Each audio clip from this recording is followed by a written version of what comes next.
నమస్తే. మొత్తానికి గ్రాడ్యుయేట్ ఉప ఎన్నిక కౌంటింగ్ అంతా పూర్తి కావడం జరిగింది. దీనిలో తీన్మార్ మల్లన్న విజయం సాధించినట్టుగా అధికారులు ఇప్పటికే డిక్లేర్ చేసినటువంటి నేపథ్యం.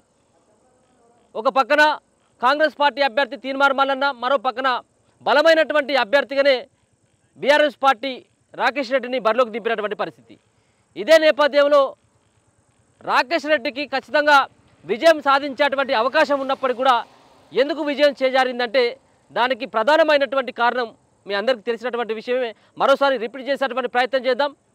అదే బీఆర్ఎస్ పార్టీలో ఉన్నటువంటి బీఆర్ఎస్ పార్టీ బరిలో దించినటువంటి రాకేష్ రెడ్డిని ఉద్దేశిస్తూ ఇటీవల కేటీఆర్ కొన్ని వ్యాఖ్యలు చేయడం జరిగింది. అంతేకాకుండా ఏదైతే గవర్నమెంట్ యూనివర్సిటీలో చదువుకుంటున్నటువంటి విద్యార్థులని పల్లి బఠానీలు అంటూ, రాకేష్ రెడ్డిని బిడ్స్ బిలాని అంటూ పొగిడినటువంటి మాటలతోటి ఇక్కడ పూర్తిగా ఎఫెక్ట్ పడ్డట్టుగా తెలుస్తూ ఉంది. కేటీఆర్ చేసినటువంటి ఈ అహంకారపూరితమైనటువంటి వ్యాఖ్యలతోటి ఆ పార్టీకి పెద్ద మచ్చగా తయారైపోయింది. పెద్ద లోటుగా పెద్దగా రాకేష్ రెడ్డి ఓడిపోవడానికి దారి తీసినటువంటి నేపథ్యం.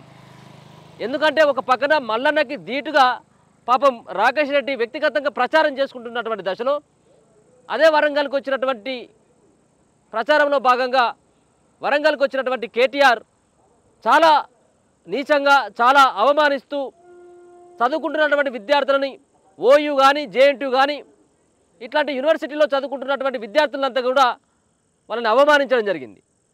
వాళ్ళను పల్లి బఠానీలు అనడం జరిగింది. తీన్మార్ మల్లన్న అలా ఏదైతే చదువుకుంటున్నటువంటి ఓయూ విశ్వవిద్యాలయంలో చదువుకుంటున్నటువంటి విద్యార్థులంతా కూడా పల్లి బఠానీలు అంటూ, ఒక పక్కన మిగతా సంబంధించినటువంటి దేశాల్లో చదువుకున్నటువంటి రాకేష్ రెడ్డిని బిడ్స్ బిలాని అంటూ పొగడడం పట్ల చాలామంది నిరుద్యోగులు కావచ్చు, ఏదైతే పట్టభద్రులంతా కాస్త ఖచ్చితంగా ఇంకా అహంకారం తగ్గలేదు. కేసీఆర్ అహంకారంతో టీఆర్ఎస్ పార్టీ తుడుచుకపోతే కేటీఆర్ అహంకారంతో పట్టభద్రుల ఎన్నికల్లో బీఆర్ఎస్ పార్టీకి మరి ఓటమి తెచ్చిపెట్టిందన్నట్టుగా తెలుస్తూ ఉంది. దీనిపైన అనేక సమీక్షలు చేసుకుంటూ ఉన్నాడు రాకేష్ రెడ్డి.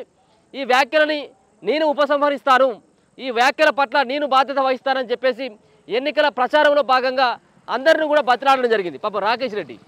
కానీ ఎక్కడ కూడా ఒకవేళ కనుక బీఆర్ఎస్ పార్టీ గెలిచినట్టయితే ఉంటే ఇంకా అహంకారం పెరుగుతుంది, ఇంకా కూడా అహంకారం తగ్గలేదు. 2 సార్లు అధికారం చేపట్టినప్పటికీ, 3వ సారి గద్దె దించినప్పటికీ కూడా కేసీఆర్ కుటుంబానికి ఎక్కడ కూడా అహంకారం తగ్గలేదు. ముఖ్యంగా కల్వకుంట్ల తారక రామారావుకి అహంకారం ఇంకా పెరిగిపోతుంది. ఒకవేళ ఎమ్మెల్సీ ఎన్నికల్లో బీఆర్ఎస్ పార్టీ గెలిస్తే అహంకారం పెరిగిపోతుంది అన్నటువంటి ఒక ఉద్దేశంతో పూర్తి స్థాయిలో పాపం బలిపశువుని కేటీఆర్ చేసినటువంటి వ్యాఖ్యలతోటి మరి రాకేష్ రెడ్డి ఒక బలిపశువుగా అయిపోయినటువంటి పరిస్థితి. ఏం చేద్దాం, మొత్తానికైతే బీఆర్ఎస్ పార్టీలో ఉన్నటువంటి అభ్యర్థి సరైనటువంటి అభ్యర్థి అయినప్పటికీ కేటీఆర్ చేసినటువంటి వ్యాఖ్యల నేపథ్యంలో ఖచ్చితంగా ఆయన ఓడిపోవడానికి ప్రధానమైనటువంటి కారణంగా చెప్పుకోవచ్చు.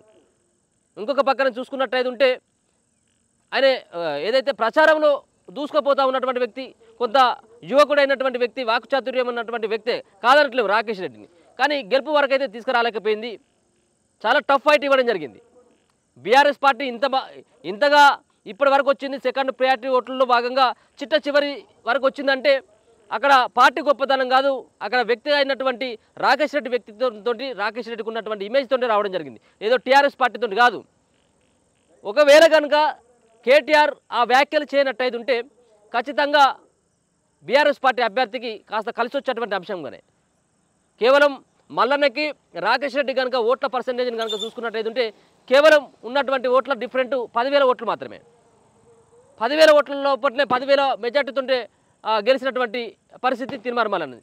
ఒకసారి చూసుకోవచ్చు, అక్కడ మల్లన్న సంబంధించినటువంటి బాణసంచాలు కూడా కాలుస్తూ ఉన్నారు. మల్లన్న అభిమానులు సంబరాలు చేసుకుంటూ ఉన్నారు. ఇక్కడ మనం ఎగ్జాక్ట్లీగా ఇక్కడ పోలింగ్ ఏదైతే కౌంటింగ్ కేంద్రం దగ్గరనే ఉండడం జరిగింది. కౌంటింగ్ కేంద్రం దగ్గర బాణసంచాలతో పేల్చుకున్నటువంటి పరిస్థితి కూడా చూసుకోవచ్చు. కాబట్టి ఇట్లాంటి సంబంధించినటువంటి పరిస్థితి తీసుకొచ్చినటువంటి ఏదైతే బిడ్స్ బిలాని పల్లి బఠానీలు అన్నటువంటి ఏదైతే వ్యాఖ్యలు ఉన్నాయో ఈ వ్యాఖ్యలతోటే మాత్రమే రాకేష్ రెడ్డి ఓడిపోయినట్టుగా స్పష్టంగా అర్థమవుతా ఉన్నది. దీన్ని ఏ విధంగా రెక్టిఫై చేసుకుంటారు, రాకేష్ రెడ్డి సైతం కూడా కేటీఆర్ చేసినటువంటి వ్యాఖ్యలతో చాలా గుర్రుగా ఉన్నాడు. నువ్వు చేపట్టే నేను ఓడిపోయినా నాకు ఏ విధంగా సహకరించినప్పటికీ కూడా మీరు చేసినటువంటి వ్యాఖ్యల నేపథ్యంలో నాకు నిరుద్యోగులు కానీ పట్టభద్రులు అంతా వ్యతిరేకమైపోయారని చెప్పేసి కన్నీళ్లు కారుస్తున్నటువంటి నేపథ్యాన్ని కూడా చూసుకోవచ్చు. కాబట్టి ఇప్పటికైనా కానీ కేటీఆర్ అహంకారం తగ్గించుకోవాల్సినటువంటి అవసరం ఉంటుంది. ఈరోజు పూర్తిగా రాకేష్ రెడ్డికి ఓడిపోవడానికి ప్రధానమైనటువంటి కారణం కేటీఆర్ చేసినటువంటి అహంకారమైనటువంటి వ్యాఖ్యలని చెప్పేసి స్పష్టంగా అర్థమవుతుంది. మరి దీనిలో మరి రాకేష్ రెడ్డి ఏ విధంగా స్పందించడానికి కూడా చూడాల్సినటువంటి పరిస్థితి. చూస్తూనే ఉండండి మన తొలి వెలుగు.